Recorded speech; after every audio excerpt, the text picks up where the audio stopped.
Hello, everyone. How are you guys doing? Okay, so before we get started, there's just a little caveat. There's people upstairs and they are home. So they might be banging around and they might be a little bit loud. So I'm going to try to ignore them. So I hope you guys can too, because this video is extremely important as this video, well, I didn't plan on doing a live video today. I really didn't. I've been sitting and meditating the last 3 days, and the insights that I've come up with are God is amazing. That's all I can say is God is amazing, and life is amazing. Life is grand. And it feels good to be on the healing side of things, the winning team. It feels so good to finally get rid of the shackles and take off the old clothing of narcissistic trauma and injury. And it just feels good to be vibrant and alive. And so I'm just going to share this with you. As you'll see my transition in this video, if you go back to my videos of 10 years ago till now, you'll see a difference in my demeanor. I'm still the same person, but I'm stronger and more aware as knowledge is power. So we're here live, and I hope you enjoy what I have to share. With my videos, I ask that you please watch until the end, because even though, okay, you may have heard the same stuff before about narcissistic trauma and narcissistic backlash and rage and gaslighting and red flags and all of that, I do take a different approach. I do use clinical assertions, but I don't let myself be led with those clinical assertions, because I'm a Christian first. I follow Jesus. I follow his law. I follow his ways, and his ways are spiritual. So I use the therapeutic dynamic of psychology to help me to probe more deeply into myself and people in general. So I have to say that whatever you're learning, keep going. And please watch my videos to the very end, because you might learn something that you haven't heard before. Oh, yeah. Sometimes Jesus shows up on my videos where I have to pause and give him credit, because I get those downloads, and you are going to get those aha moments, those epiphanies. But they are meaningless if you do nothing with them. If you just acknowledge them and say, oh yeah, that's good insight, thanks, and mosey on your way, well, then how can those things take positive effect? So please watch my videos, and any videos that you watch them all the way through so that you can gain understanding. They're running water upstairs. I don't know if you can hear it, but I can. So it's a little bit distracting. And it seems the way when you want to do something, life just has other plans. And that's part of learning the lesson. To not be negatively affected or impacted by something that doesn't go your way. You got to roll with punches and learn to just work through it. So that's what I'm choosing to do. Let people live as I want people to let me live. It's a part of learning how to control ourselves and conduct ourselves in a world that is ever shifting and ever changing. God wants our character to stay the same. So let's begin this podcast. Welcome, everyone. Please get comfy because I have something to share with you that will bring you spiritual benefit. If only, the narcissist cries, life's pleasures cater to my unquenchable sighs. The lamb grazes and looks toward the wolf as they are lonely and they braze over the fence.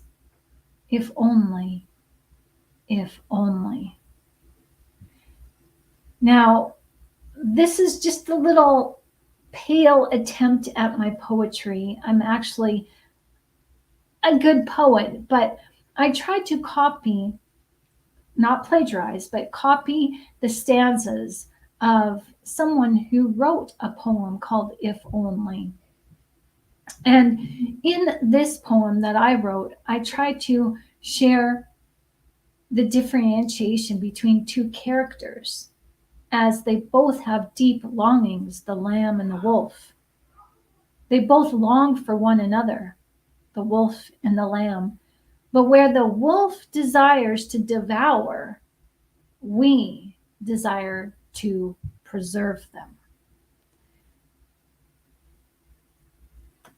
What devours us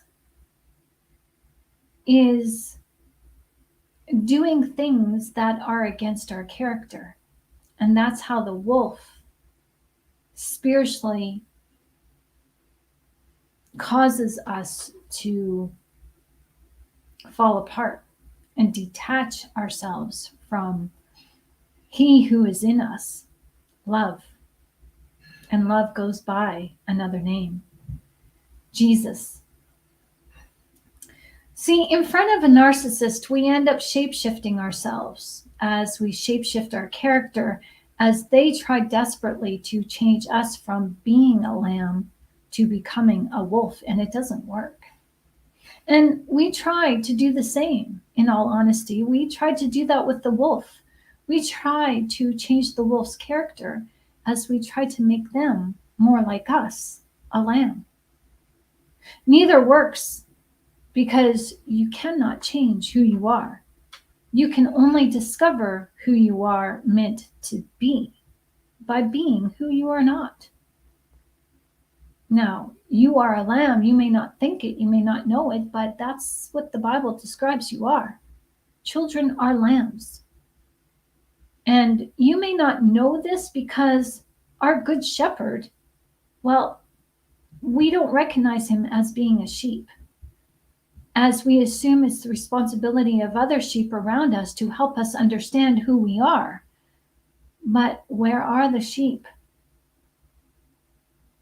Well, if the sheep aren't around, the wolves thrive. Now, the wolves know the lambs because the wolves observe the lambs among the sheep. They have to.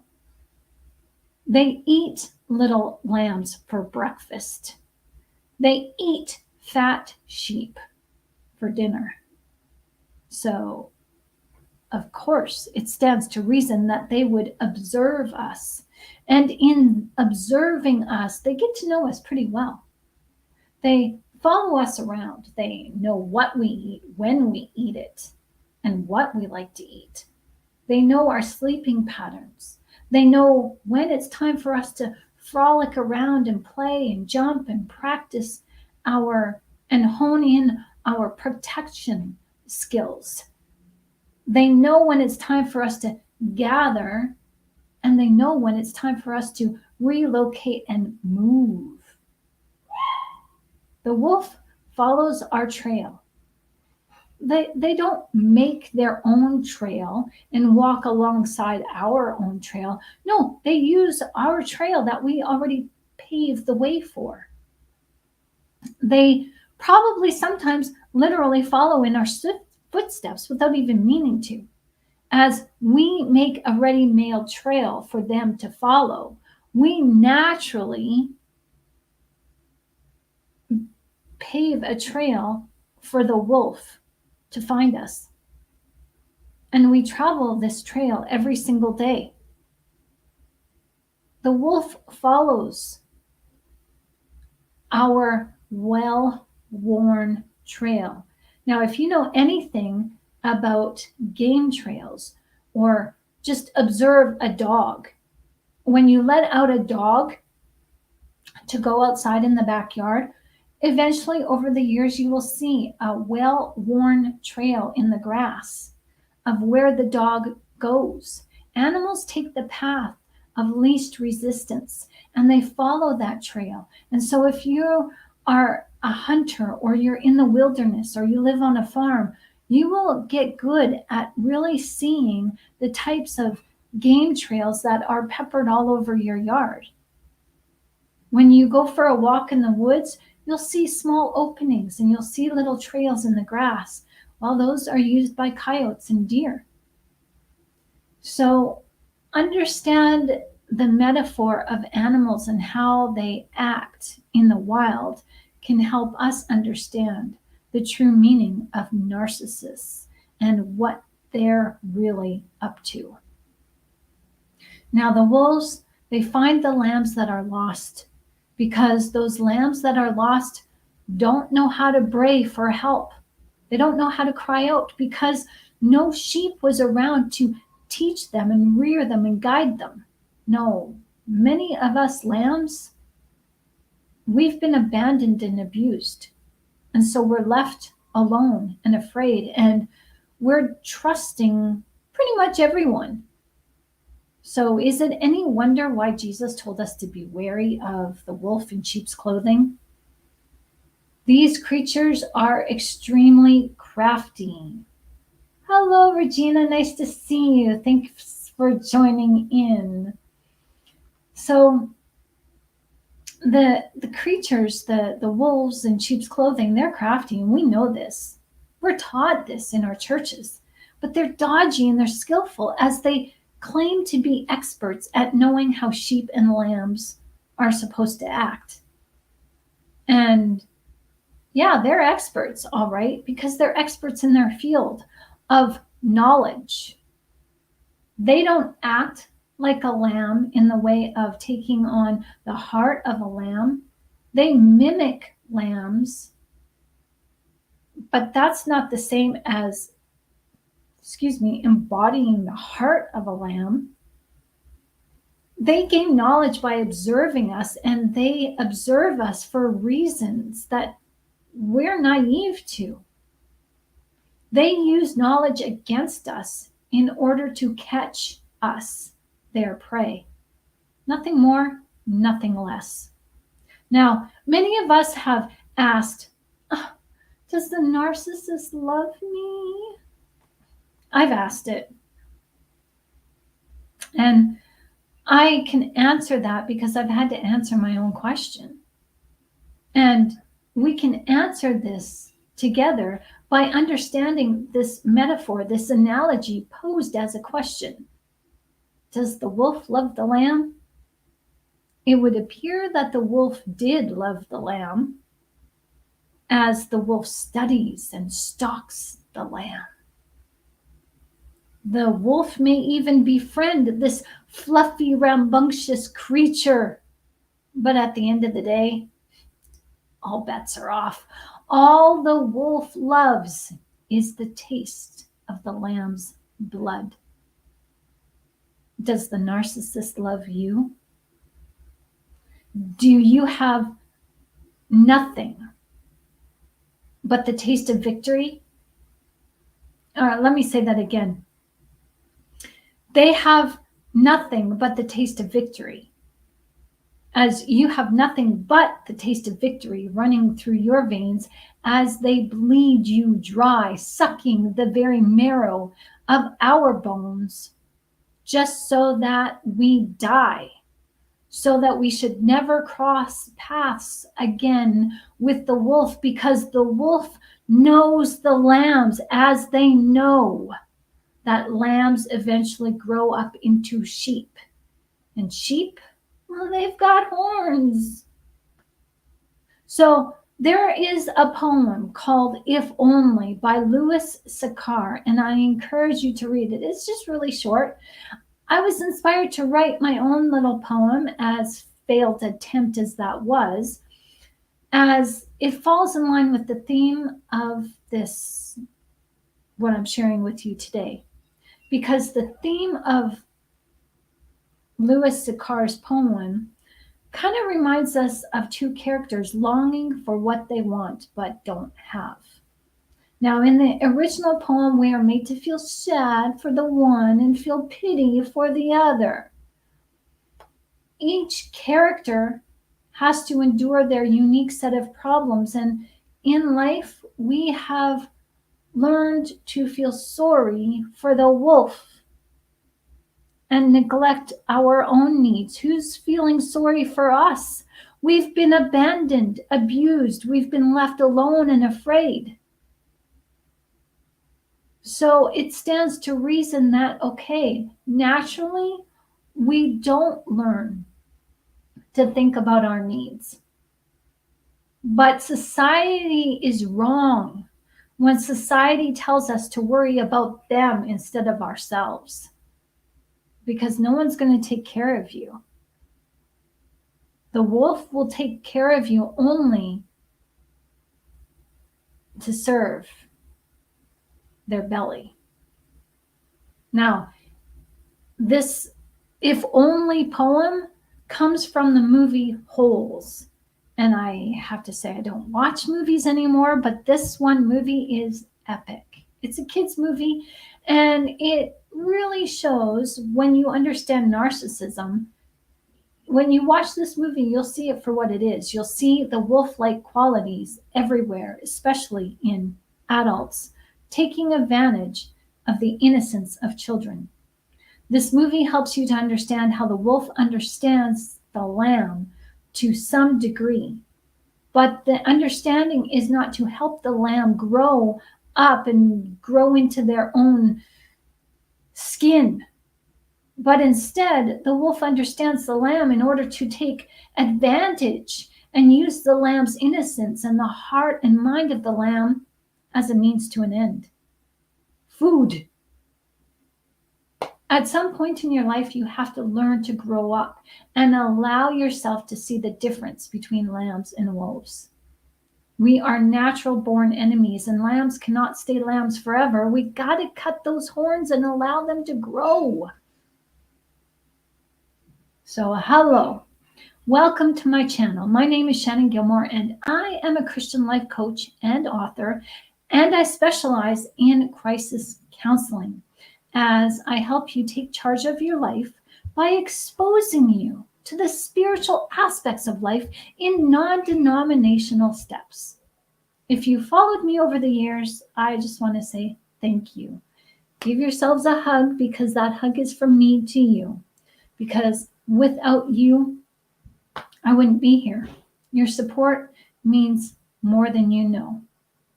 It's always nice to see a friendly face, so hello. And if this is your first time, I'd like to say welcome, friend. Thank you for joining me today. It's been a pleasure. It is a pleasure, and it's also an honor. So grab a chair, get comfy, because I've got something to share with you. You may not always hear something new on this video channel, but as I've said before, I kind of share something different. I share different perspectives with a different approach, as that is my goal for creating these videos, to help you heal as quickly as you possibly can. It shouldn't take years and years and years and years and years of therapy and spending money to heal. You can heal on your own if you're willing to invest in yourself. And I am here to help you heal as we are here to help each other grow. Because on this channel, we're all family. This channel is where we put God first. And since you and He are one, well, this channel exists to honor you too.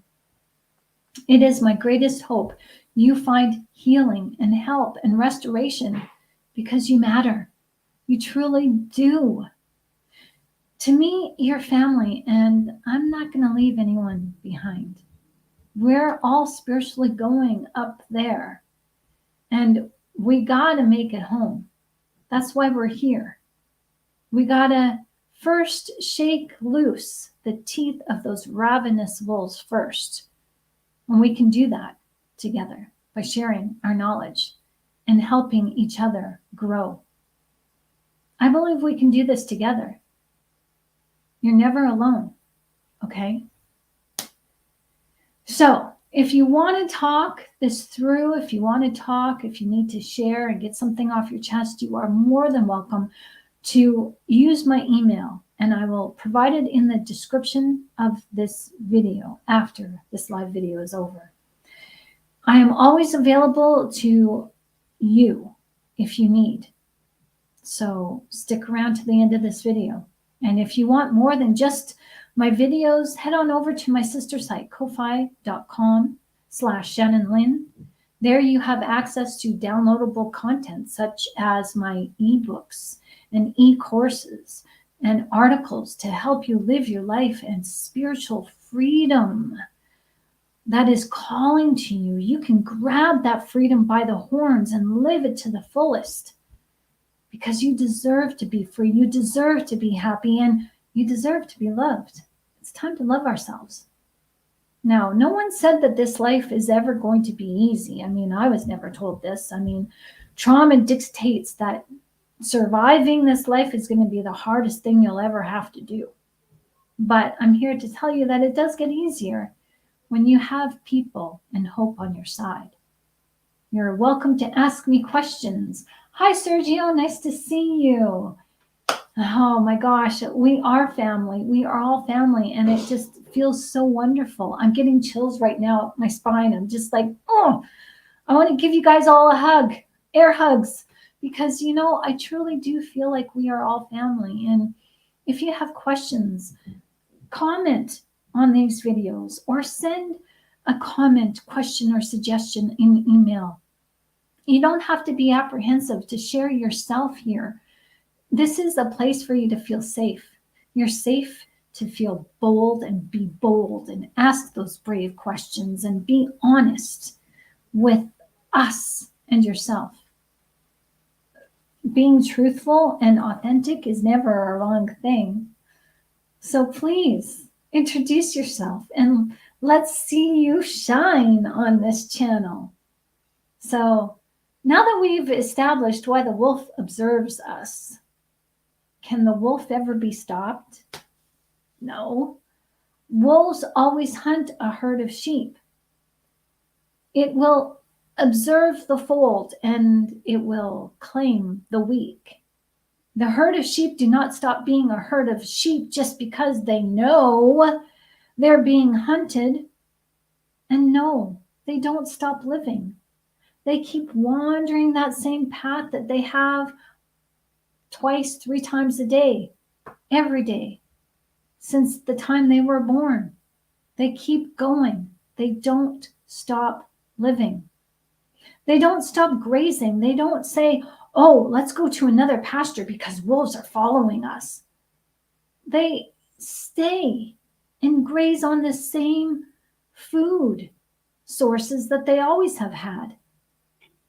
They travel on the same path knowing that outside the borders of their safety, it's not safe. So they don't go where it's not safe.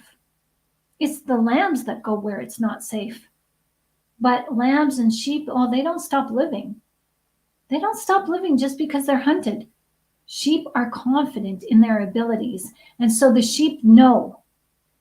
The sheep know that they will not be harmed by the wolf because the sheep trusts in their inherent strength, their courage.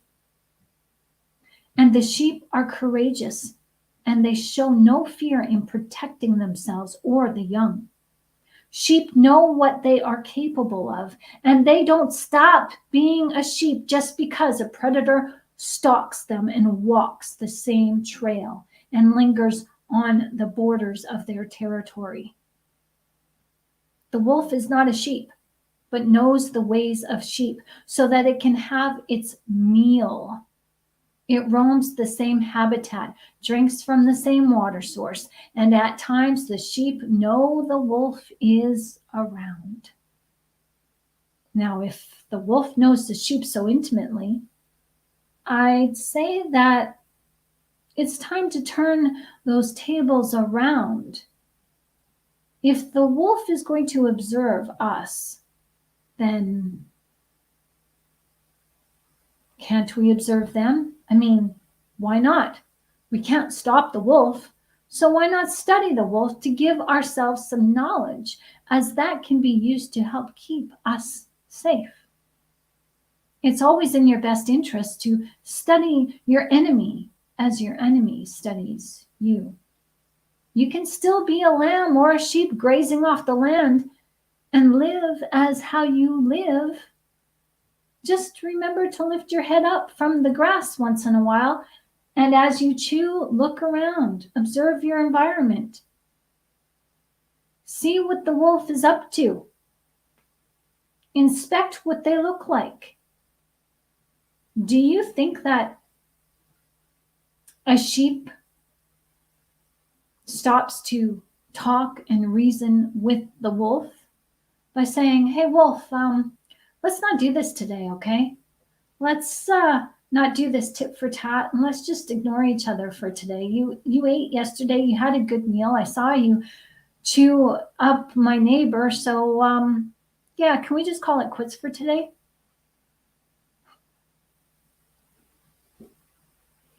If life were that simple, right? Once the chase is on, the sheep doesn't say, "Oh, time out, Mr. Wolf. I have one quick question."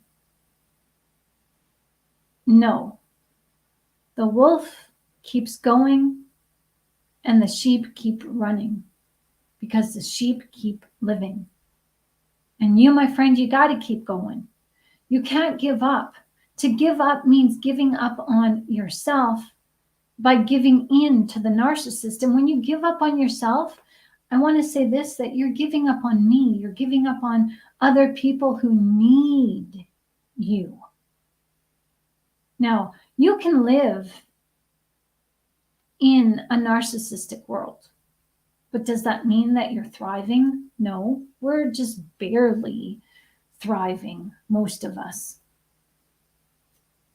We can't change the fact that narcissists are who they are. We can't change the fact that we are who we are. But many of us who have been abused by narcissists don't yet know or realize who we are.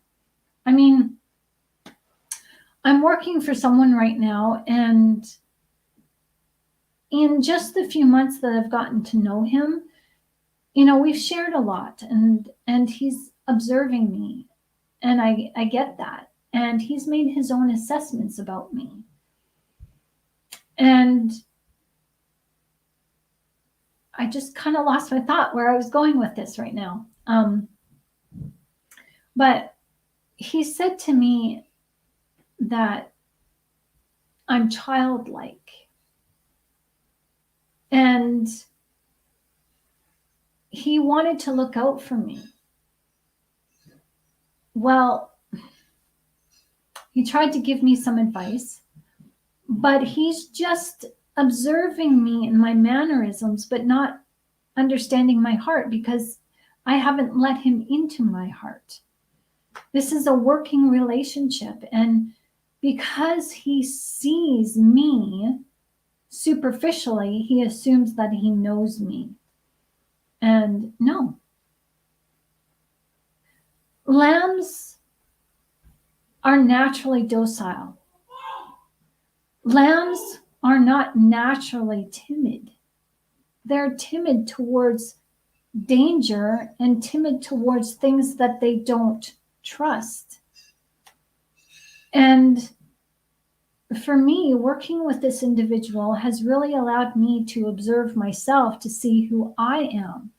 So when you're working in this world, when you're interacting with people in this world, it's important for you to understand, to take people at face value, but also use the situation and use what people say, not to hurt you, but to use what happens and what is said as a means to introspect, to look at yourself and become more self-defining to you and to the world around you. The narcissists out there are wolves, and there's cubs, and there's mama and papa wolves, and there's also elderly or senior wolves. We as lambs don't fit into a wolven world. Now, both wolf and lamb, we live off the land, but we live in different circumstances. Where we thrive is different, even though we share the same habitat. Is this making sense to you? Oh, that's why God didn't give scorpions wings. Oh my gosh. Oh my gosh. That is an interesting analogy about scorpions too. Oh, I don't like scorpions, Sergio, but yeah. There is a reason why God compares animalistic qualities with people. The narcissists, they lead us to believe that we need them. Because the narcissist tells us that we can't thrive on earth and prosper without their help. I mean, everywhere you look, there's some sort of narcissist, whether covert or overt or a psychopath or sociopath, we're working for. We're earning a paycheck as these people have the businesses that they run, and we're just their workers. And we're told that we need money to survive, which we do. But we can get along just fine, thriving in our spirituality and leaving the narcissist well enough alone. Because this world is built up on narcissists. The narcissist will tell us that we need them, but it's the other way around. We don't need the narcissist so much as they need us. We are, after all, their food source. The wolf doesn't give us anything that we need. The wolf, in chasing us, strengthens us. The wolf, in us observing them killing our young and our weak and our old and our fellow brethren, we get a first-hand clue on how they operate and how they devour and how they hunt in packs. The wolf educates us to danger. That's it. And we become strengthened by it. But the wolf needs us to survive, because if we take away their food source, which is us, they're going to starve to death. No, the narcissist isn't so important as they make us believe. So, another thing that I've observed is many of us look for acceptance from the wolf because there's no other sheep or family member around that we can learn to appreciate and grow our self-identity from. So we look to the wolf and try to gain the wolf's acceptance, but this is a fool's errand, because wolves only accept us because they want our blood. Now, imagine, if you will, that we, being lambs, okay, imagine that we are the lambs that the wolf, the narcissist, wants to devour. And instead of walking over to them and flirting and tossing your hair and, ooh, what big eyes you have, Mr. Wolf, instead of asking them, oh, do you want a relationship? Oh, let's be friends.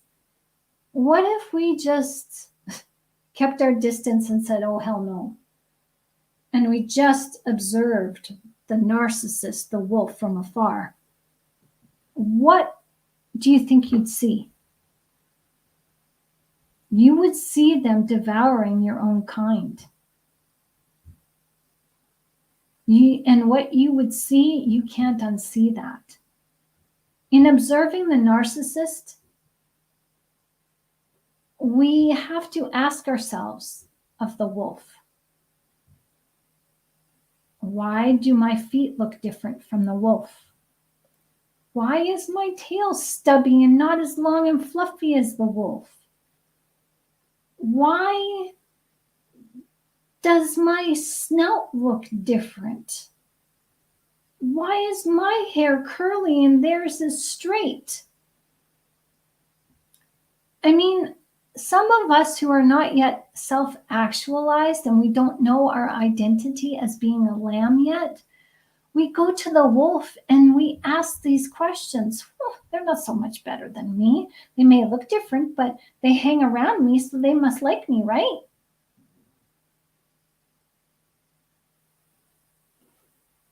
My coworker, the guy that I'm working for, he accused me of being naive because he observed my actions on the outside, but he didn't know my heart.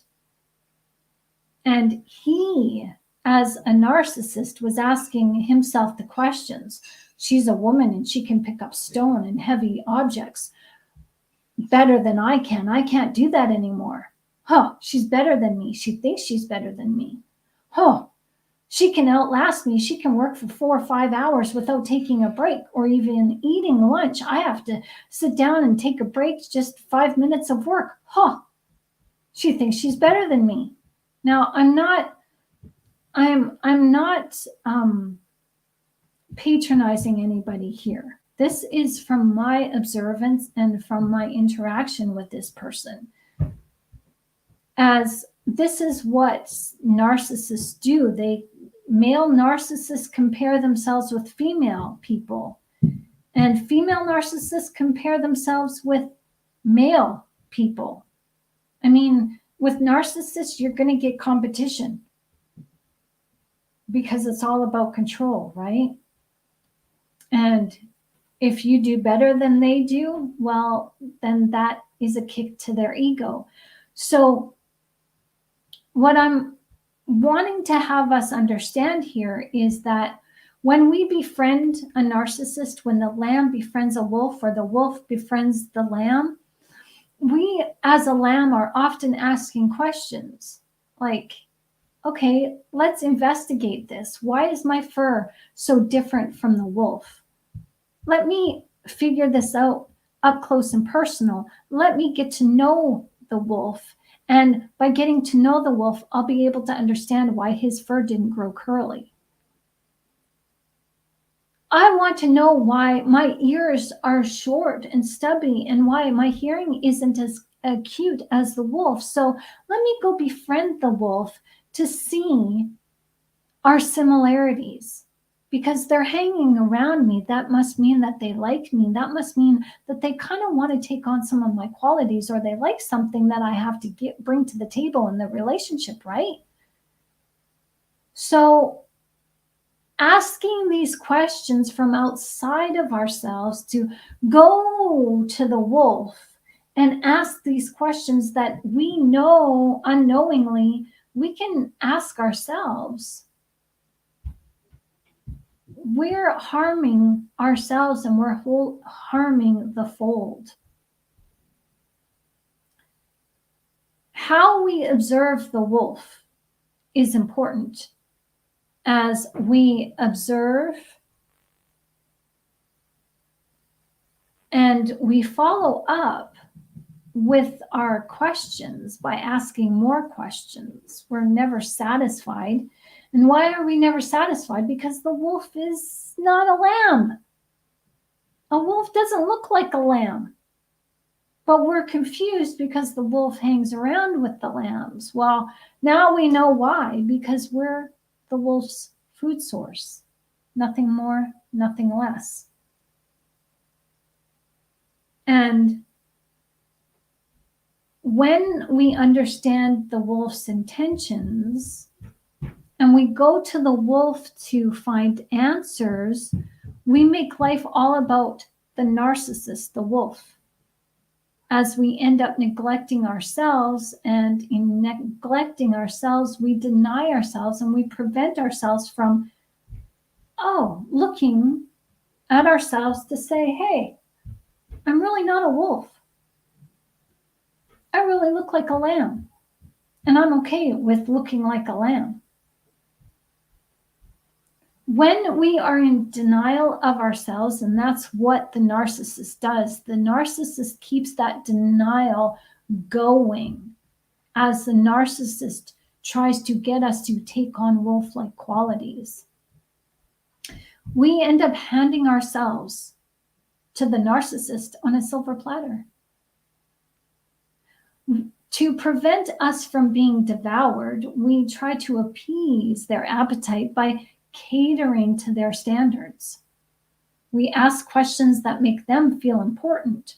We ask questions not to become educated, but in attempts to prevent them from feeding on us. This does sound bleak, doesn't it? But this is, I want to say this is important to know, because your spirituality, but your spirit survival is at stake here. Because even though we ask these questions and we appease their ego for a time, our questions doesn't make the wolf just a little less ravenous. They're still going to eat us. Maybe not today, maybe not tomorrow, but eventually they will. And when we start asking ourselves, instead of going to the narcissist to ask them why you look so different, when we ourselves ask, why does the wolf have a longer snout? Why are the wolf's teeth longer than mine, Shannon? Why does the wolf have a thinner body? Why are the wolf's sizes, like their feet size, so different? When we look outside of ourselves for answers, we make it all about the narcissist. You. And this causes us to naturally neglect ourselves. Is this making sense? Because when we neglect ourselves, we end up forsaking ourselves, even without knowing it. When we say, why do you have all the money? Why do you have all the fame? Why do you have all the accolades? Why do you have the best job? Why do you have the house? Why do you have the fancy cars? Why do you? These questions make it all about them. You. And we can get the answers we're looking for, but at what cost? So instead of making our questions all about the narcissist, I want us to begin to question them by making ourselves the top priority. Why do I have different fur?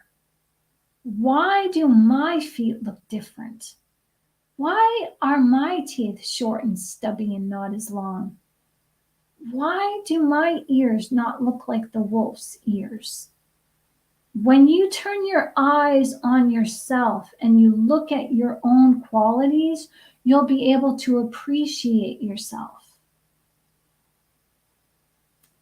Yes, Regina, narcissists are demonic liars, aren't they?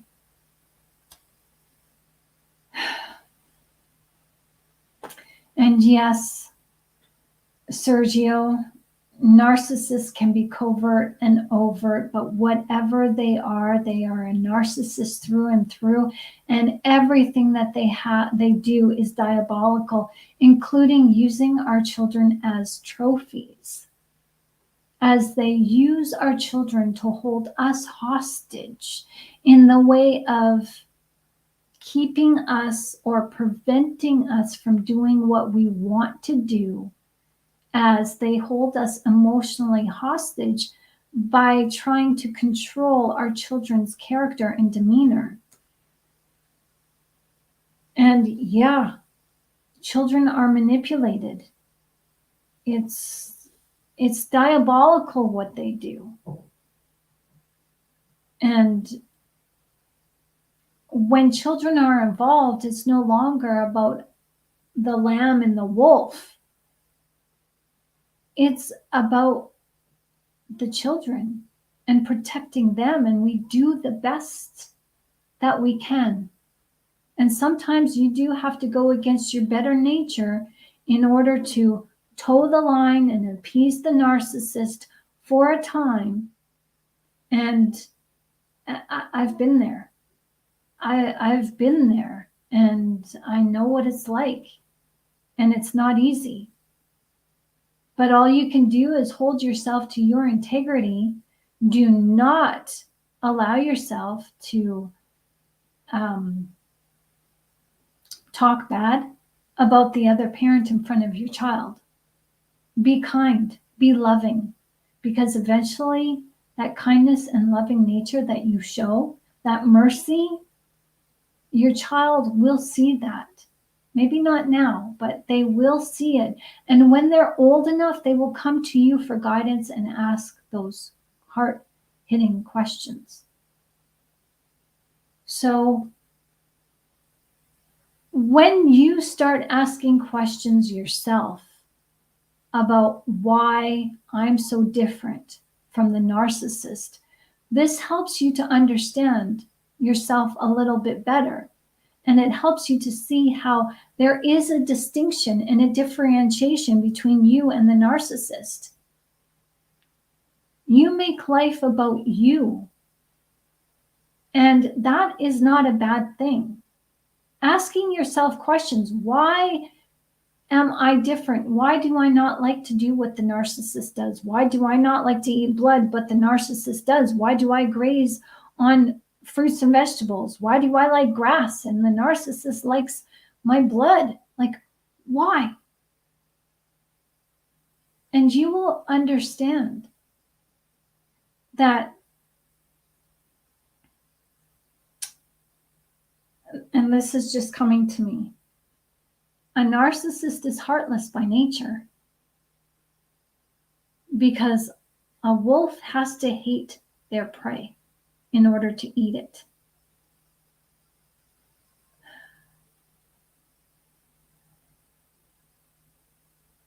So I hope that helps you understand a little bit better, because the more you ask yourselves questions, not in comparing yourself to the narcissist, like, oh, they're so better than I. No, really take the time to appreciate the differences that you have between yourself and the narcissist.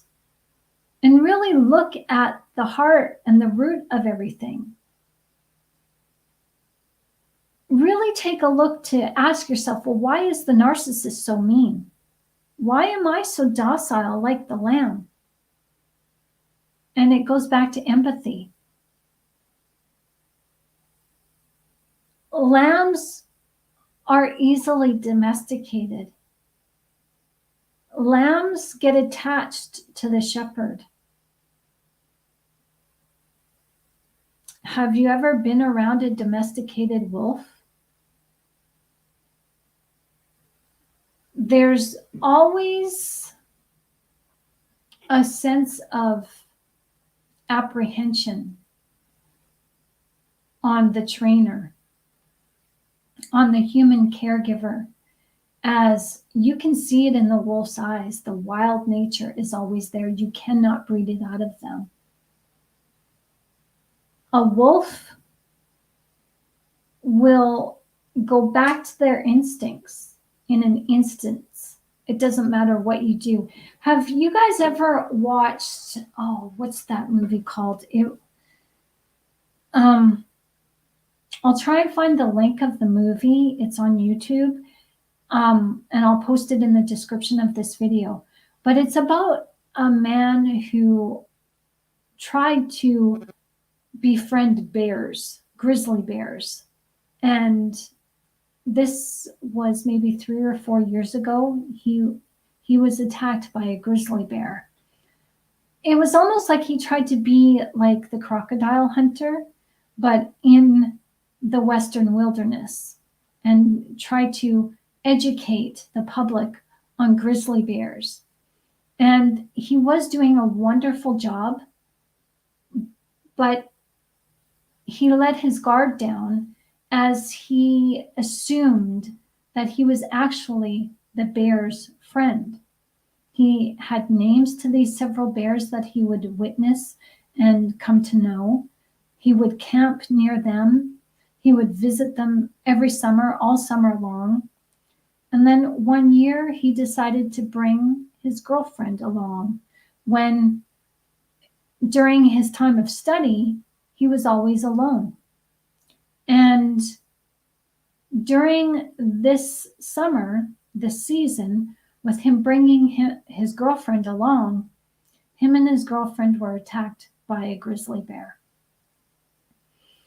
And I share this with you because just because wildlife is tolerant to you doesn't mean that they will forsake their inherent nature to be kind to you.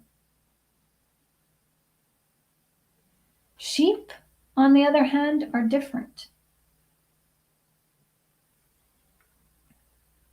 Sheep get used to their shepherd. Sheep come to recognize their shepherd as part of the flock. Wolves are totally different. There's a wild nature that cannot be domesticated. Cannot. So if we understand this metaphor of the wolf and the lamb, we're going to survive this thing we call narcissism in this world. Narcissists create fear. Lambs create peace. The narcissist cannot change. They absolutely cannot. A wolf cannot be domesticated. I'm sorry. They cannot be. And maybe that's the reason for their wild stare. Maybe you've watched videos, and I've made one too, on the staring nature of a narcissist, where they seem to stare right through you. And I've been in the company of a narcissist where I'm looking at them in the eye, but their eyes are blank. And it's like they're looking at the back of my skull inside of me. It's a creepy feeling. Or sometimes it even feels like they're looking past my skull, like my bones are see-through and they can see literally what's behind me, and they're watching the traffic, or maybe they're watching somebody interact with their dog that's way behind me, blocks away from me even. And they're looking off in the distance while peering into my eyes. It's a creepy feeling, but I think with this video, which is just coming to me, and I can't prove this either way, but I think using this analogy of wolves, I think that stare shows us their wild-like nature. It's just something to think about. A wolf will feed off of you given any opportunity. They will kill you to eat you, or they will eat you while you are still living. Now, this may not make sense to you, but in the wild, this does happen. Coyotes are like this too, where I used to live on a farm, and my neighbors had cows, and one of my neighbors had sheep. And to prevent your livestock from being picked off by the coyotes or wolves, you have dogs around. And sometimes the dogs, well, they were inside, they were at the vets or whatever. Something happened to the point where the sheep were unattended, like they were unprotected. And I remember listening to horrific stories. I'm going to spare you now. But I have a different, healthy appreciation for what it really means to be wild. Because I was told that both wolves and coyotes, they will eat their prey alive.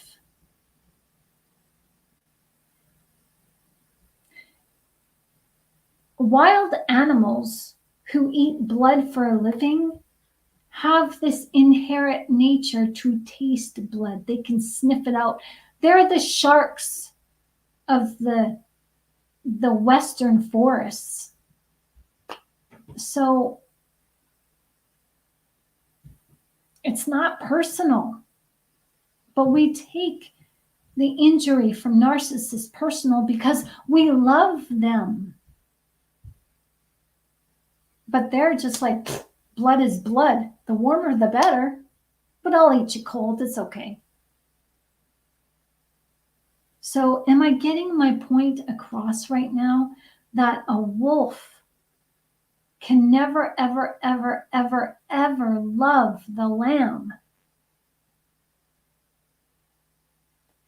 Do you think that a lamb or a sheep would naturally love their predator?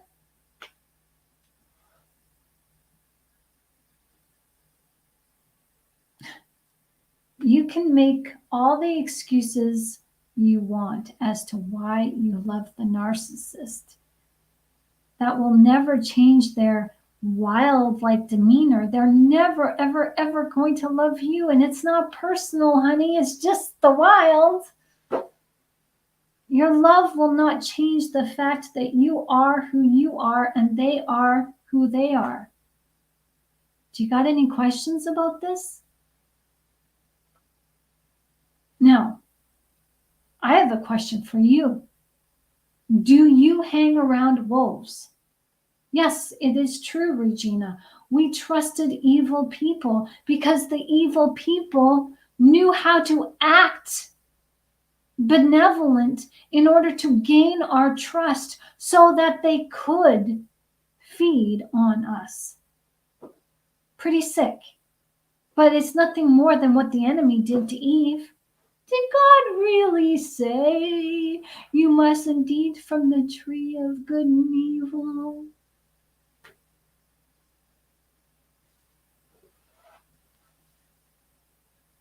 I know, there's nothing, Sergio, I'm with you. I love being alone. I love it.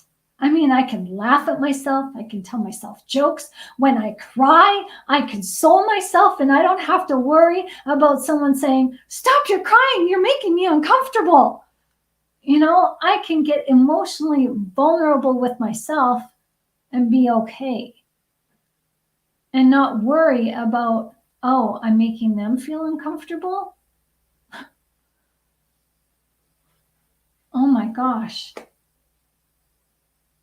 Oh my goodness, you know, Regina, I just read what you just stated publicly. My goodness. There are people who do heinous acts against people. And that's the thing. Because it's us who love the narcissist, we think, oh, they won't hurt me. They may hurt somebody else, but no, I'm the one to change them. They're not going to hurt me. They're not going to hurt anybody else. When I got married, I found out the family secrets. And those family secrets were about my then husband. And I was just like, what the? So, yeah.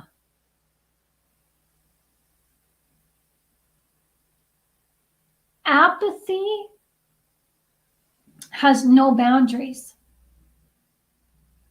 If the narcissist has not turned on you, but turned on other people, your time is but short. I know I used to be naive and thinking, oh yeah, that was him when he was young. He did stupid things. That is until those stupid things were turned on to me. Because I was naive. I was that little lamb who thought, oh, I love everybody. Everybody loves me. Oh, if I just love him enough, he won't hurt me. How many times have you went out of your way for the narcissist to say, oh, well, I'm doing this. I'm taking care of him when he's sick and making him homemade chicken broth because I love him. And if he sees that I'm taking good care of him, he'll see how deep my love is for him and he'll appreciate this. Oh, I know he will.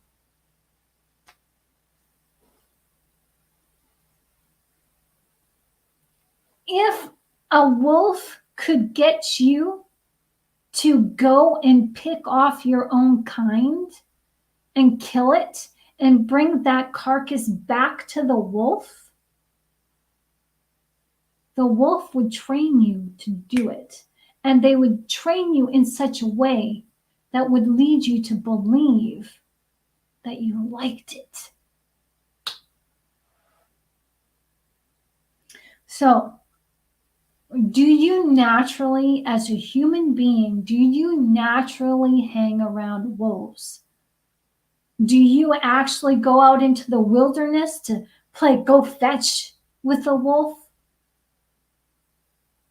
I know this question seems kind of patronizing, doesn't it? But I'm making my point here, and I'm hoping you're going to see this every time you come across a narcissist, or every single time you want to forgive your narcissistic friend, your family member, your child, your spouse, your teacher, your professor, your aunt, your uncle, your best friend. Do you go and hunt for wolves? Do you invade the wolves' den? Do you go and invade their territory and knock on their front door to say, howdy, neighbor, I was just in the neighborhood. Care to have some tea? No. When was the last time you saw a real wolf? Yeah, behind the fence at the zoo. Now, I remember this like it happened yesterday. When my daughter was 7 years old, she was attacked by a domesticated dog. I personally cannot imagine what a wolf attack looks like. In my mind, oh, it's ferocious. And to imagine the narcissist as being a wolf, the metaphor is diabolical, as it should be, as this is true to form. And if this metaphor is the only way that will get you to wake up, to wise up, then let's do it. Let's do this. Bring it. Be mad at me. Tell me how my speech is erratic and not making sense to you. It's the narcissists that do not understand metaphors. Test them on that. A narcissist is not a deep thinker. The reason why we have parables, the reason why Jesus spoke in metaphors is because he didn't want people getting the hidden information, the spiritual information, because he did not throw his pearl before swine. He did not speak in parables because I need a drink. Jesus knew that there were some people who did not understand his word and would never get his word. He spoke in parables so that his word would remain truthful and not be squandered and trampled on.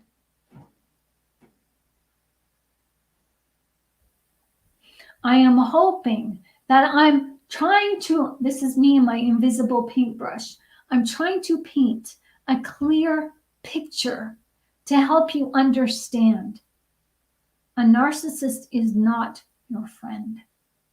They bite the hand that feeds. They will bite your Achilles tendon as you try to even just walk away. They will gouge out your eyes and take out your tongue just to prevent you from seeing them and talking about them. A predator hates its prey. It has to.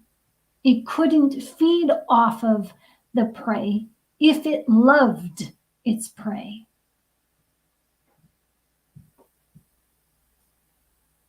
A wolf does not say, "Oh, excuse me, little lamb, can you stop from eating? Oh, you're so too cute and fluffy, but can you stop eating and take some time to be my friend just for a moment? I really don't want to hurt you, but I gotta eat you, so can you just lay down and die for me? Can you just hold your breath and die? Because I really don't want to eat you because you're so cute. Oh, you're so fluffy. Oh, I don't want to get that fur and oh, bloody. Oh my gosh, I got to go for your jugular." I'm being graphic on purpose. I don't like to talk this way.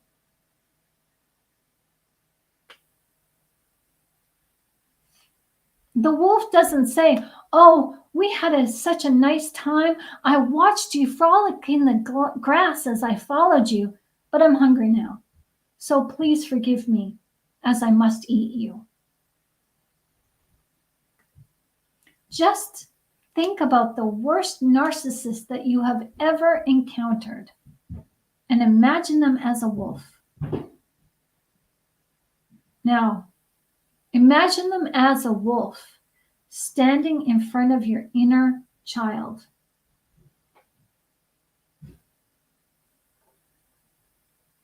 Are you going to wield your sword against them while your inner child is watching so that your inner child can trust you? So that your inner child knows that you are your protector? Or are you still going to turn your ear to the narcissist and defend the narcissist to your inner child and tell your inner child, "Oh, it's nothing personal. They won't eat you. I won't allow it. I can just negotiate some terms with them"?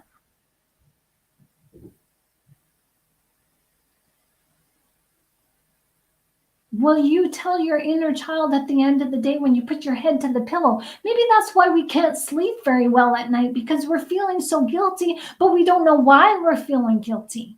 We're guilty for betraying ourselves, our inner man, our spirit men and women. Do we tell our inner child, "Oh, it's nothing personal. We need to feel sorry for the narcissist. So let's just let them devour us, okay? It's okay, honey. We're going to a better spiritual place. God's got this." And I'm going to tell the narcissist to feed differently so it won't hurt so much. I hate talking like this, but some of us need to have this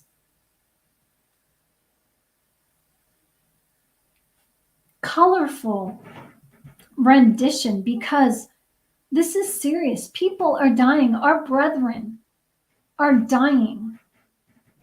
I'm in crisis outreach work, and I have people come to me who are suicidal, who are depressed, who are so full of anxiety, they can't hold down jobs, they can't hold down friendships.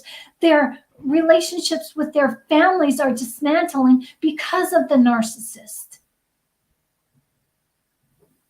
And these people are coming to me, and you perhaps, asking, where the hell is God? Why is he allowing this? This is life, and it's not a game. This is real. And it's not just about our physical survival anymore. This is about our souls. Our souls are depending on us to set ourselves free through the love of Jesus. Your soul was made in the spiritual image of God. Why are we trying to make ourselves in the spiritual image of a narcissist? I'm saying this to you now because I'm set free.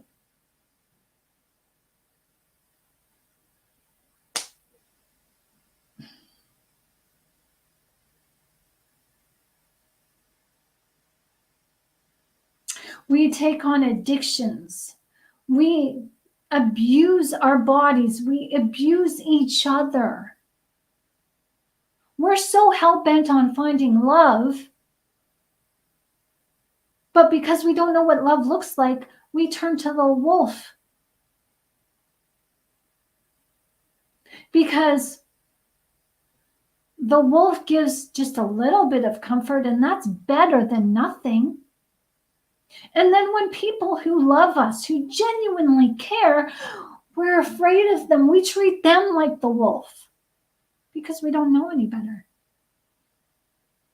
Excuse me. But if we just love ourselves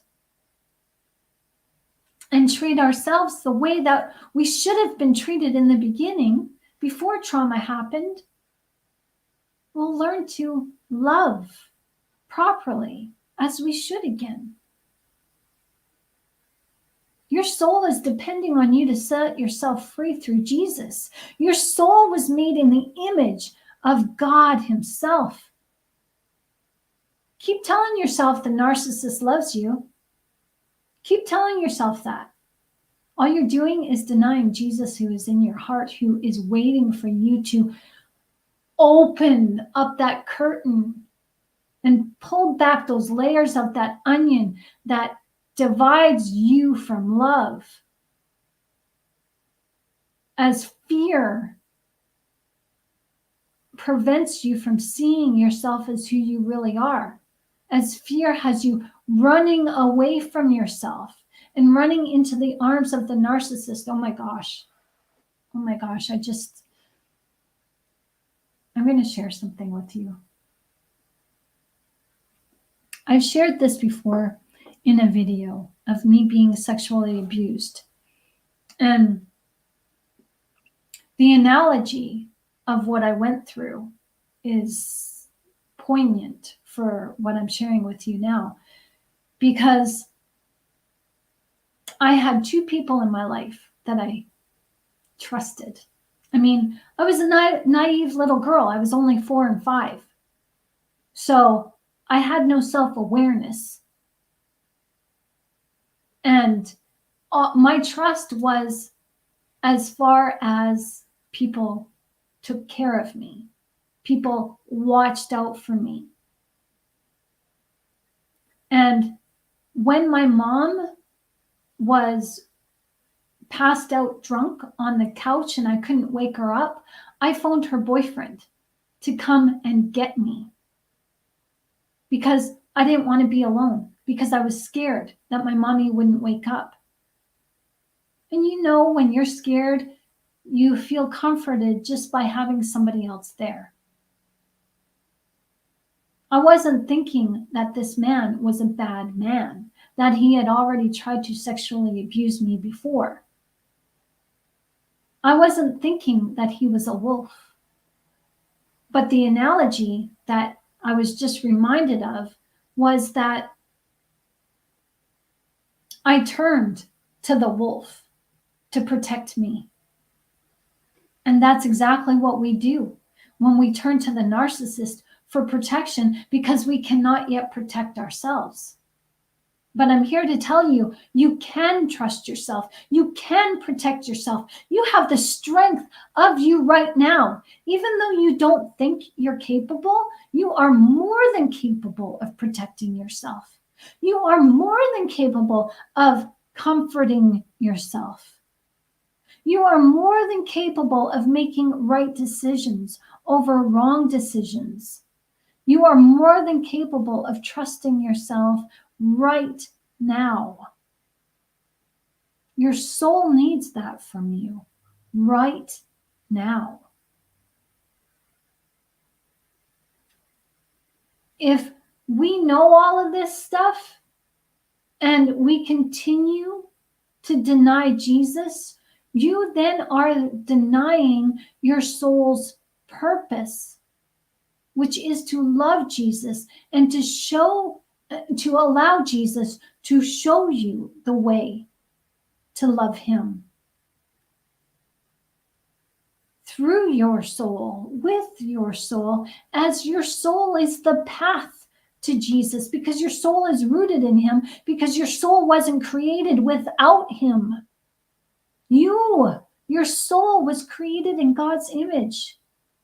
It's time to wise up to the truth, because keeping yourself in chains prevents you from living the spiritual experience Jesus wants you to live. So, who are you? Who are you? Are you God's lamb or the devil's lamb chop? Own who you are. You are spirit. You are meant to live for, by, and through the Spirit. Now, my heart aches for you. I mean, I ache for you that you get this. Why? Because I finally get this. I was almost 20 years married to a narcissist. And it's taken me 5 years of being outside of that marriage and divorced from him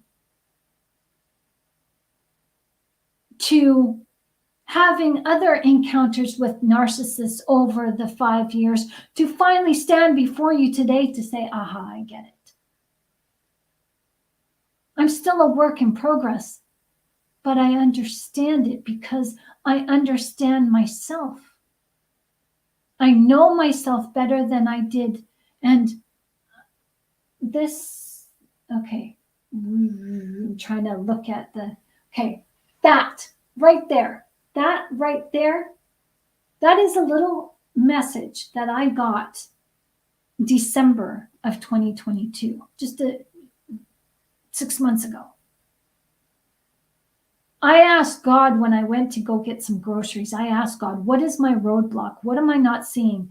That little thing was sitting on the ground beside my tire of my car. And I looked down on the ground and I picked it up and it says, love yourself. That's it. That's all we need to do. Love is protecting. Love is guiding. Love covers all wrongs. Love is the answer. All you need to do is to free yourself from narcissistic trauma, injury, pain, heartache, is to love yourself. And love yourself more than you love the narcissist. That's it. The wolf is one of the few predators the Bible mentions. The Bible mentions horses, pigs, snakes, scorpions, and frogs. Experience is what we use to help us up in the world. Experience is what makes us who we are. it helps us to define ourselves. It takes us from being a newborn and shapes us into that lamb to create in us a sheep. And when you become a sheep, you mature to grow those horns, because those horns show you that you're knowledgeable and strong in conviction, you're courageous, even if you're still so freaking intimidated. That's because you know you have a higher calling. Because when you are mature, you are then at a higher responsibility, as people are counting on you to survive so that you can help them survive too. That's the reason for this video, and that's the reason for all my videos. You guys have helped me by allowing me the platform to share my pain, to share the insight that I've learned to help me grow, but also in me growing, I have helped you. And in helping you grow, you then help others. That's what we're here for. We're here to make a world a better place. And how we do that is to start with ourselves first. You know, when I first started implementing the teachings of Jesus, the person I was with, the person I was married to, he thought that it was just okay to just go to church on Sundays and listen to the sermons and come home and we could live the worldly lives and do as we wanted. But I was being chased by demons. He wasn't. And the church wasn't helping me to deliver me from those demons. I needed help, but pastors I talked to wouldn't help me, couldn't help me. They didn't know what to do. So I turned to Jesus. And he showed me what to do. He told me through his word to implement the word of God. And that's what I did. Hellfire couldn't stop me. And the more I implemented the word of God into my life, I stopped overeating. I stopped my addictions. I stopped self-gratification. I stopped even having sex with my then husband because I didn't want recreational sex. I didn't want to chase that feel-good high. I wanted to feel love. And I stopped. I dedicated my life around Jesus. And I had my ex-husband work on my car one day. And I said, "Oh, thank you, Jesus." You know what he said? He said, "Why does everything have to revolve around Jesus? It was me that helped you with your car. It was me and my mechanical skills that fixed your car." I was dumbfounded. I was just like, no, it was Jesus. Because without Jesus, he wouldn't have had those skills. Because doesn't scripture say without God, we are nothing? Where were those people who had the skills to deliver me from the demons I was encountering every night? I revolved my life around Jesus, and that proved to be fruitful. Those demons don't haunt me anymore. They don't come around and bother me anymore because I know who I am. But even then, when I had my life together and I stopped watching TV, I stopped listening to secular music, I stopped indulging in food, stopped indulging in sexual pleasures, I stopped going to the bar, I stopped drinking. I turned my life around spiritually, but yet I was still gravitating and attracting narcissists. And I was still catering to them. Oh, you want to watch TV? Okay, maybe this one time. Oh, you want us to have a glass of wine at dinner? Okay, maybe this one time. The evils of this world, no matter if they come in spiritual form or they come in spirit wearing a physical body, it doesn't matter. These evil things are to test you in order to see how strong-willed you are in who you are. This isn't a bad thing. The narcissists are here in your life to help you grow. Are you listening? Experience speaks volumes. And when you experience one narcissist, it doesn't mean that you experience all narcissists. Thank you, Regina, for sharing this live. And thank you, Sergio and Regina, for talking amongst each other and building each other up. I'm watching your dialogue here, and I'm just, I feel the love. And I just want to say thank you for encouraging me and each other. And thank you for helping each other on this platform, but also thank you for taking the knowledge that you've had in your life and sharing it with the people that God has you encounter in your life now. Thank you for being the lamb. Thank you for growing those sheep's horns. Thank you for seeing the narcissist for who they are. And thank you for not allowing yourself to be embittered by the pain and hurt. But thank you for allowing Jesus to set you free, because his love covers all wrongs. And that's why we're here together, to encourage one another. I am on fire for you.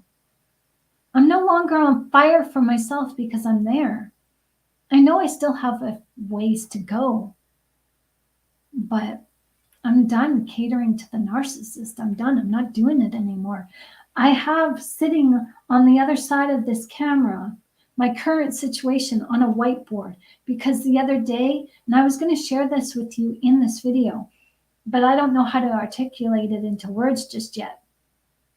But I have a whiteboard as I wrote out some insight that I gained while sitting in front of the ocean, not the ocean, the lake. The Lake Ontario is big like an ocean, but I was sitting in front of the lake the other day and it was windy, so the waves were crashing along the beach, and I just allowed myself to get quiet and listen to the waves and feel the sun on my body. And I just asked God, what is it that you want me to know? What conflict that am I having that I'm not seeing? And so I was given insight and I wrote it down on a whiteboard, and I have my current situation and I'm working physically and I have how much I'm making daily, and I have in point notation the kind of physical work I'm doing and how this is exposing my work ethic, but I'm not working to my potential because spiritually, I can't show up. I can't spiritually make a difference. I know I'm a spiritual creature. I know I'm a lamb. Let me be a freaking lamb in this world. Let me be a sheep. I got the horns. I can freaking butt heads with the enemy. I will. I have. I've got the experience over 20 years of dealing with the demonic in spiritual form, and 10 years of dealing with the demonic in physical form, aka aliens and Sasquatch. I don't often talk about these because people kind of shy away from it, but I've seen the spiritual realm from the evil side, and I've seen the spiritual realm from the positive, beneficial, benevolent side. I've seen my guardian angel. And I've witnessed miracles. I've witnessed the power of prayer. Let me shine. And how I can do that is to help you shine. That's what I'm here for. And I have on the whiteboard, I deserve better. I desire more. I need to serve spiritually. I need to help my family. I need to help others in love. I need to shine the love from the Spirit. And I'm not doing that in my current working situation because all this is physical labor, which is good. And I'm doing it in love and I'm working for the Lord, but it's not being accepted. And so what does the Bible talk about? That if you do anything and you don't have love, it's meaningless. And doesn't King Solomon say, meaningless, meaningless, it's all meaningless. And when I read his Ecclesiastes, I think, oh, so not the drama. King Solomon, oh, you're being so melodramatic. But no, I am now living it where I'm not living up to my potential. I know it, I feel it, I sense it. And it's because the person that I'm working for cannot value themselves. I want to be around my spiritual brethren. I want to help my spiritual brethren survive and thrive. I no longer want to serve this narcissistic world that doesn't appreciate God, I'm done with that. Take me out of that. Come out of that. I'm out of that. And I want you to come out of it too. And before the other day, I was given all this insight. I was like thinking to myself, I'm feeling something's off here with this job. And I needed God to share with me and show me my worth because I couldn't see my worth. I couldn't value myself because I couldn't see my value. You are a treasure. You're more valuable than gold and silver. We all are. And we go to the narcissist to find our worth and value. I'm here to tell you that you've been handpicked. You've been singled out. You've been chosen by God to be here in this very moment, to watch this video, to do what you do in your life, to be friends with who you're friends with, to love who you love, to be the influential person that you have influence in this world. You're where you need to be. Not just for people who appreciate you, but it's those people who do not appreciate you that when you self-reflect, you can then start to appreciate yourself. Because when you start to appreciate yourself, you then know your worth and won't look back and won't take second best. Does gold hang around in the mud? Do diamonds hang around pond scum? Well, that's not where you mine for diamonds.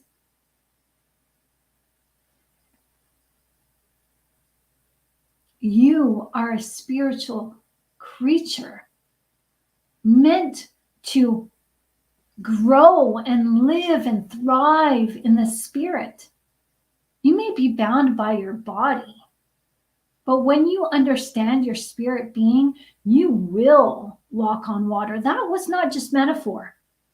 You will change water into wine. That was not just metaphor. Jesus walked through walls. You will be walking through walls when you understand your true spiritual potential, because you won't live and die by the flesh. Narcissists, they live and die in the flesh because that is their law. They're bound to it. We live by another law, the spiritual law through Jesus Christ, who is our Lord and Savior. You were chosen by God to do this, to survive the attacks of those wild men and wild women of this world, who are known as the wolves in sheep's clothing. You are the force that they never saw coming, my friend, as you've already won this battle. But you have to engage in the experience of this battle. It has to be personal so that you become relatable to others who are hurting because they are wounded too and they don't know how to overcome this battle. So go look in the mirror and ask yourself, what are you here for? To earn money for some unscrupulous company while you sacrifice your life for minimum wage and watch your kids raise themselves while city schools play dress up with your children's gender identity? Oh no, hell no. Observe the wolves and start asking yourself the right questions. What are we here for? Seriously, what? I can tell you. Like I said, I've put in my dues. I've witnessed things that the narcissist would cower in front of. And I'm not saying this to be bold and say, look at me. Oh, frick no. I'd rather not talk about this stuff, really. But it's my experience, and I've experienced the things. I've experienced the legion. You know, the demoniac who was in scripture, who was bound by chains and he couldn't be held by chains. I've experienced demons like that. I've experienced people like that who have been possessed. And the narcissists, they deny that. But yet, that's who they are. Oh, yeah, some of the narcissists that you come across, they're possessed. They've got demons.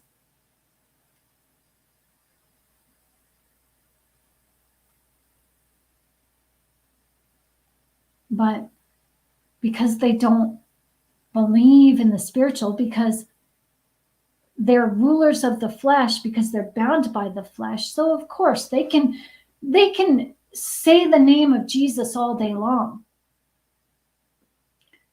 Just because someone can say the name of Jesus doesn't make them saved.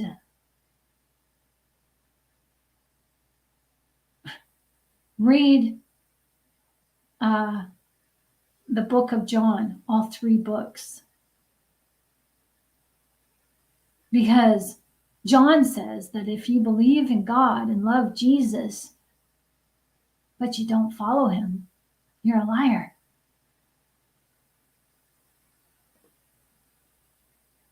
And narcissists love to play pretend. They love to pretend that they're Jesus believers. But they deny the Spirit's fire. They've created the ultimate, or committed, they've committed the ultimate sin where they have put out the Spirit's fire. They don't deny that Jesus is real, that Jesus came in flesh, but their actions deny Jesus, who is Spirit. And that is the ultimate sin. That is the unforgivable sin.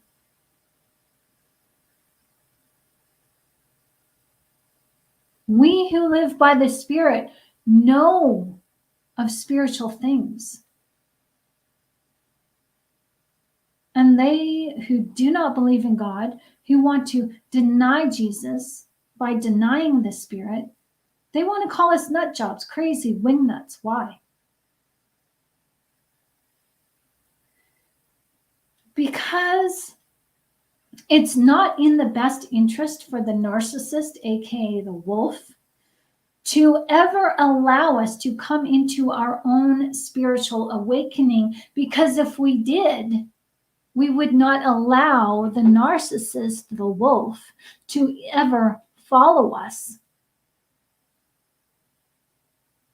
We would make our footpath in the grass, that trail that we follow day after day that the wolf follows, we could make that disappear. Jesus walked through walls. Jesus changed his face, his likeness before Mary Magdalene. Jesus changed his appearance when Peter and some of the male disciples were walking along the dusty Roman road. If Jesus can do that, we can do that. And so how would the narcissist ever recognize or find us if we keep ourselves hidden from them? So it's not in the narcissist's best interest to have us become spiritually awakened to self. Oh no. The narcissist needs to keep us tied to phones and electronics and Facebook and social media and gaming consoles. And if that doesn't work, feed us a little bit of drugs and alcohol, especially during times of lockdown. Keep those liquor stores open. Close the schools so nobody can gather and compare notes. Definitely close the churches so nobody taps into their spirituality. Oh, yeah. Narcissists have it real good, and we've made it easy for them. I'm not making it easy for them anymore. This video and others like it to follow are going to address your spiritual awakening by sharing with you my spiritual awakening.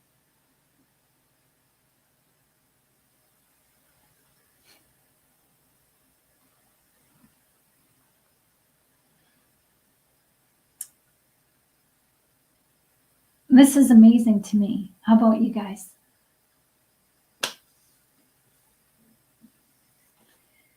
All I can do is share with you my personal experiences, and I encourage you to share with me or share with others your personal experiences, because you never know.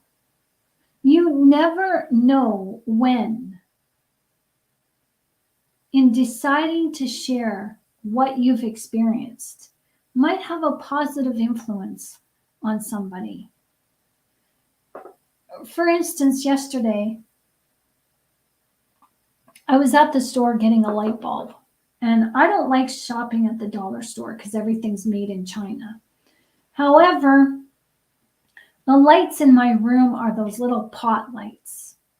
Those pocket lights that are embedded in the ceiling. Well, I need a special light bulb for that. So I went to the dollar store to pick up that particular light bulb. And in doing so, I was just looking around at all the knickknacks and, gardening stuff. And there was this young little girl there.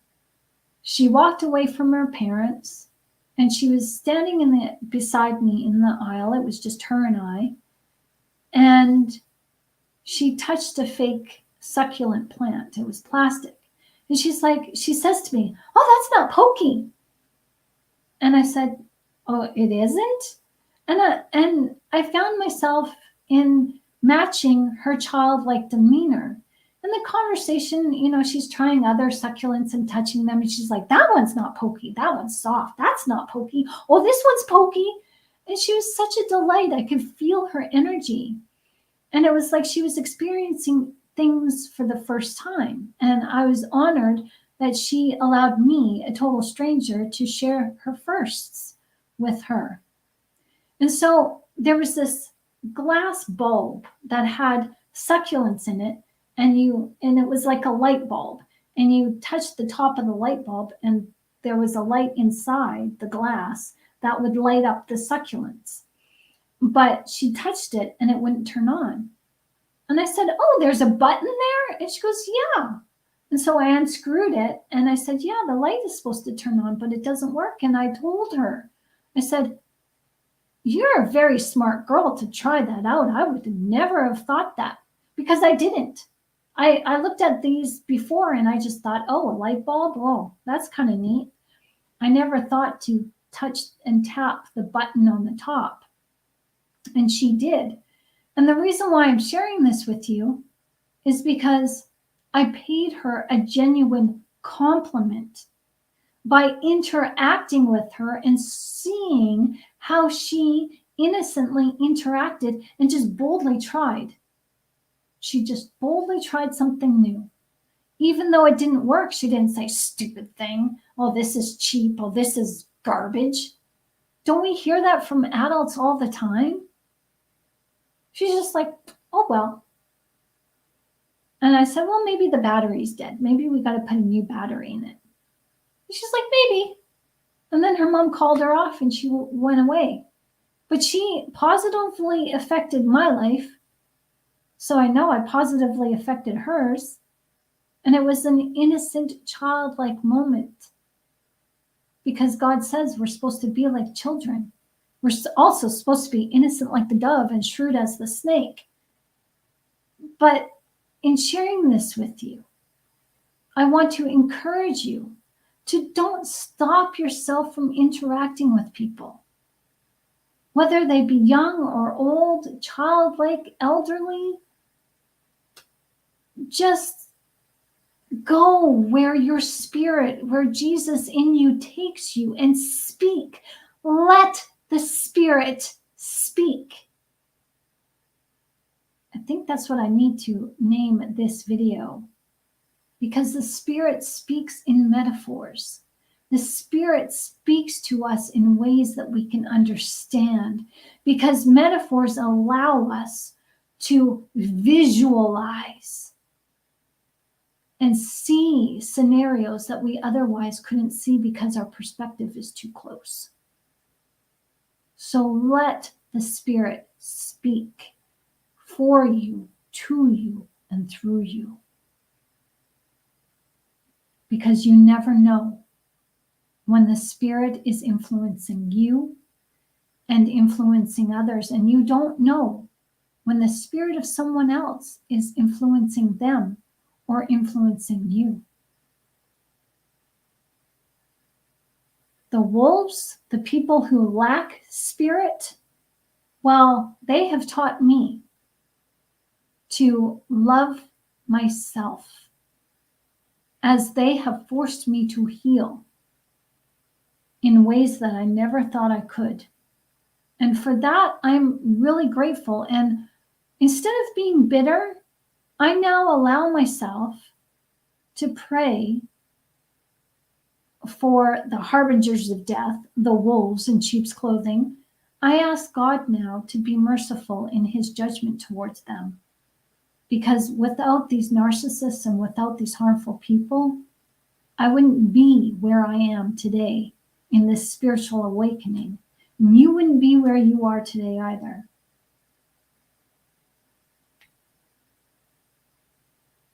And I'm really feeling it in my bones, but more so in my spirit. I'm feeling like it's our time to shine. It's our time to shine individually, but collectively, as it's our time to heal ourselves so we can help heal others in Jesus' name. It's time we help each other. And as I said, my channel exists for you. So please don't take that for granted. Don't take your healing and knowledge that you've learned for granted, because that is what invalidates our shared stories. I'm willing to talk with you. I'm willing to listen. All you need to do is just fill out an application form for your free consultation. I've got that in the description of this video. Talking with me is on your terms, and it's always confidential. And I want to talk with you. I want to hear what you have to say. I'm actually interested, because my whiteboard that I'm staring at now, that I see every time I look into the camera now, I see my current situation. I'm working physically, and I'm thankful for the money because it's putting food in my belly and paying my rent. But I'm not being fulfilled. I'm not living to my potential. Most of us aren't. And God showed me in this insight that I'm throwing my pearl, me. I'm the pearl. You're the pearl of your life.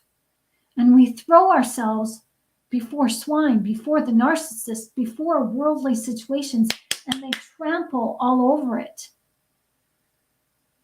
And for me, my pearl is being trampled. And no one is finding value in what I spiritually have to offer as I share my spirit in talking with individuals who I'm interacting with as I'm physically doing labor. I'm not being seen for what I'm worth. I'm not being seen as for who I am. God's daughter, a lamb, a sheep. And I need to go where I belong. And so do you. And so talking with me, it's always on your terms and it's always confidential. Yeah, I know the feeling. I'm sick and tired too.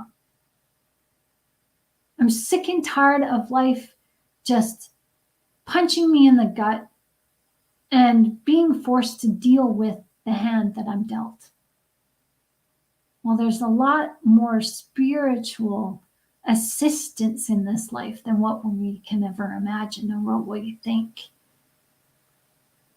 The narcissist doesn't get spiritual assistance.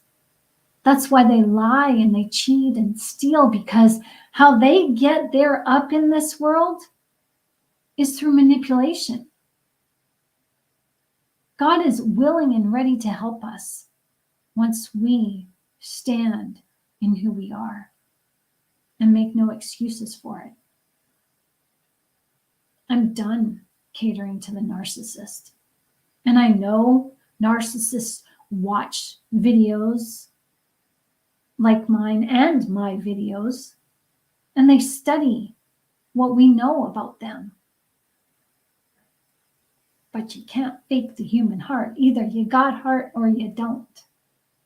A narcissist cannot fake who they are. Oh, they can coerce us into believing that they're lamb-like, but they're who they are. They're wild in nature.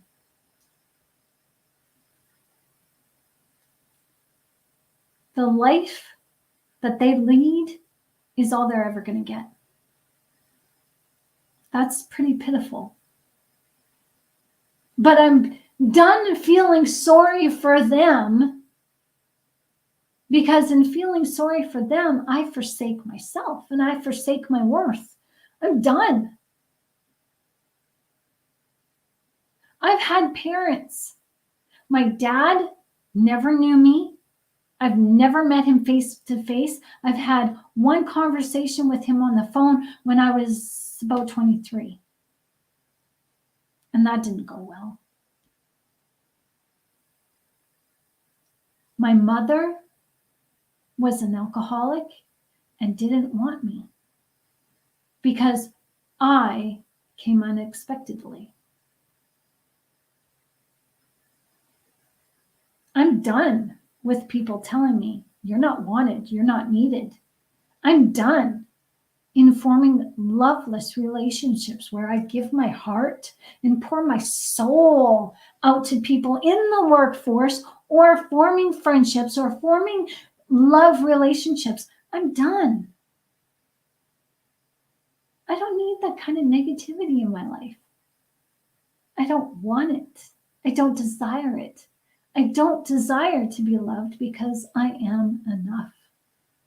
You are enough. And I can tell you that, but in order for you to really, really grasp that, you got to see that for yourself.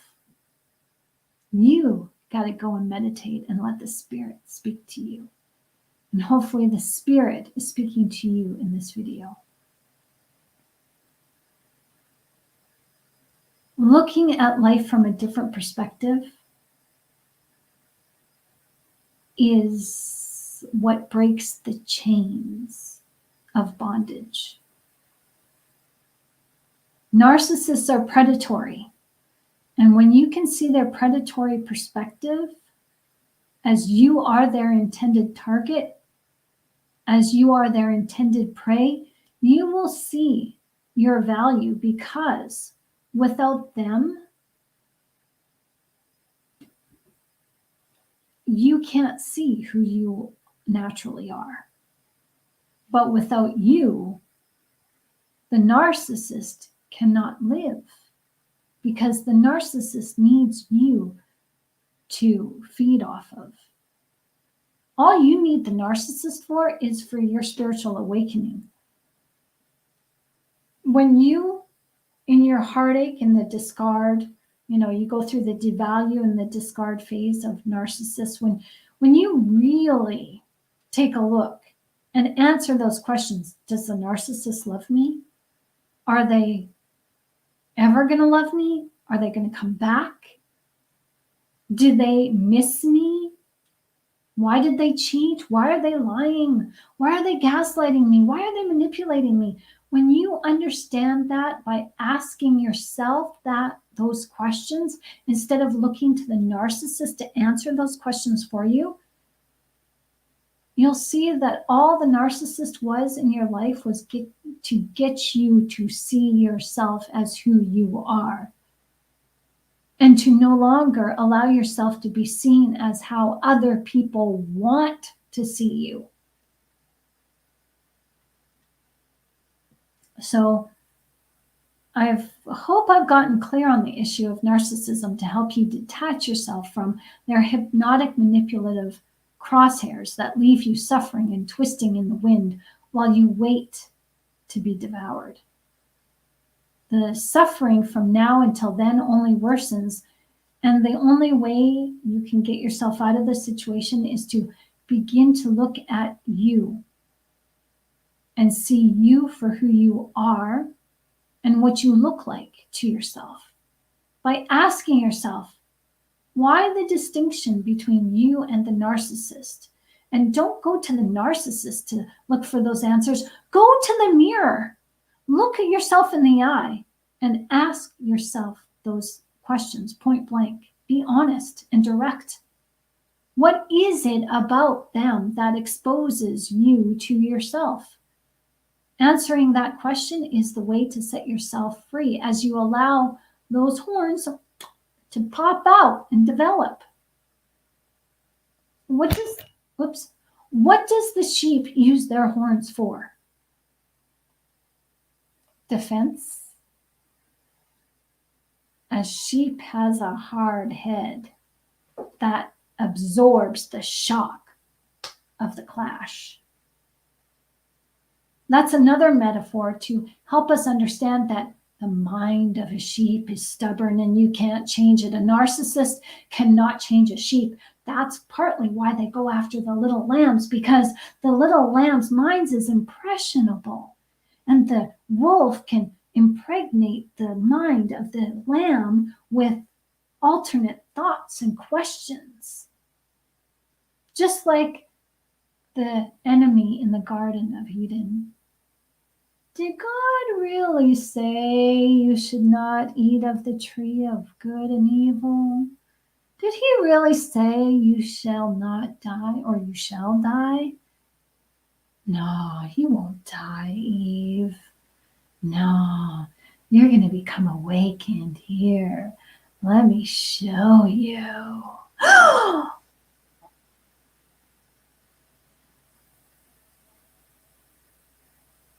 Eve was a naive little sheep. And we're none the wiser. It's okay. We can let ourselves off the hook. We can lend ourselves to forgiveness. But when we grow those horns, our horns are weapons that, when guided by our heads, guided by the Spirit, it displaces those most ravenous wolves. The Lion King comes to mind. The cartoon where Mufasa fights the hyenas, and you see them just flying all over the place. Knowledge is power. And the more you know, the more empowered you become. So if you have any questions, please email me or just comment down below with your questions, and I can answer your questions back at you in the comments, or if I have your permission, I can make a video out of your question and answer you through the video. So be sure to turn into this channel regularly, as I'm currently working on some very interesting topics that take you down that deep spiritual path that leads you to that spiritual root, that leads you to your path of spiritual awareness, that leads you to Jesus as you are awakened to self, because you and Jesus are one. So what topics would you like to see on this channel? Comment down below or scoop me off an email. I'll post my email in the description of this video. So, well, my friends, Regina and Sergio, thank you for joining in, and thank you for your dialogue. I look forward to reading your comments and the dialogue that you had between each other, and the little comments that you made as I spoke. And I hope you were able to gain some insight from this, because in this video I've shown you why the Bible compares the enemy to a wolf. It is for your benefit that you see the metaphors of the narcissist in your life, so that you can understand who you are and begin living your God-given purpose by stepping into what is already yours. You have so much inheritance. Your spirituality is your inheritance. It's your God-given right. Who is the narcissist to try to take that away from you? Your inheritance awaits, and you don't need anything, or you don't need to do anything, I should say, to get to it. You don't need to do anything to use it. You just need to live and know who you are as a mature lamb, because it is the wolf versus the Lamb of God. And through Jesus, we are set free. And he who is free indeed, right? So we're free to live as how we want.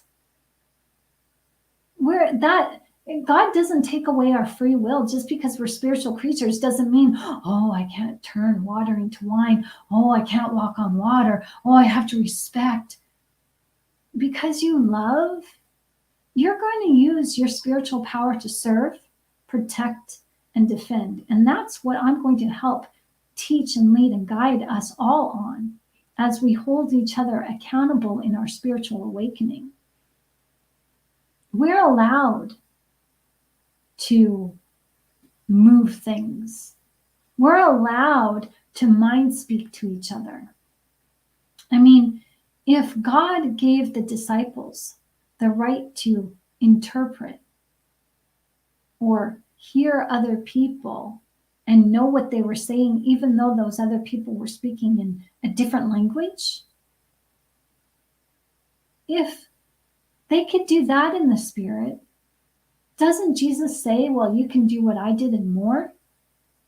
And let's not forget, Constantine, the Roman emperor, took out at least 72 books of the Bible on the teaching of Jesus alone. And the Bible does describe that if we knew all the miracles and wonders that Jesus did, there would be no book on earth that would be able to contain what he did. So you live by the sword, you die by the sword. You live by the Spirit, you die by the Spirit. And the Spirit is everlasting, so you don't die. You live freely for the Spirit forever and ever and ever. Because the Spirit has no beginning and no end. Because we are created in the Spirit, which is God's image. With all of that said, go make your day great. Thank you. Mwah. Bye-bye. Thanks for joining, everyone. Be blessed.